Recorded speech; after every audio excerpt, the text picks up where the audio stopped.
violence and poverty were part of everyday life. You usually lived in a neighborhood with gangs or organized crime groups. Even though you were a kid, you saw a lot of things probably no one should ever see. Sometimes your parents might even have been involved in crimes themselves, definitely not setting the best example. Career criminals' childhoods were anything but easy, and by the time you were a teenager, you usually started doing some serious illegal stuff between 13 and 17. You might have joined a gang, started hanging out with people involved in organized crime, or worked your way up in the criminal world. You learned how to fight, intimidate, and sometimes even try your best and use these weapons. You felt like the criminal world was the only place where you belonged. After all, this was all you knew.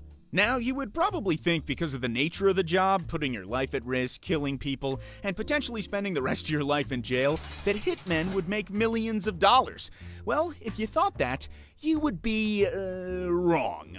How much hitmen were paid depended on a lot of things. If it's a basic hit or low-level target, you could make anywhere from $1,000 to $5,000. These people could be anywhere from a small-time criminal or a rival gang member. They weren't anyone special. These jobs typically involve less planning, fewer risks, and might not require you to use complex methods or equipment. A mid-level target could get you somewhere between $5,000 to $20,000. These hits involve a bit more planning, surveillance, and a higher level of risk. Targets might include mid-ranking members of criminal organizations or individuals with significant influence. Then you have the high-level target.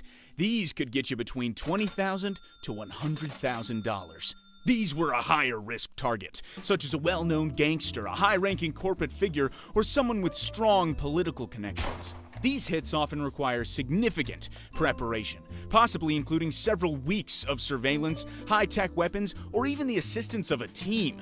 The risk of getting caught or even killed is higher, so the reward is obviously much more. And then the last ones are only saved for the best of the best, so definitely not you, but we'll talk about it anyway. These were usually political or celebrity hits, which were very high risk, high reward. For this big boy, you could get $100,000 to $1 million, or even more. These types of jobs come with huge risks, as they draw a ton of attention from law enforcement and may involve advanced planning, coordination, and even international travel.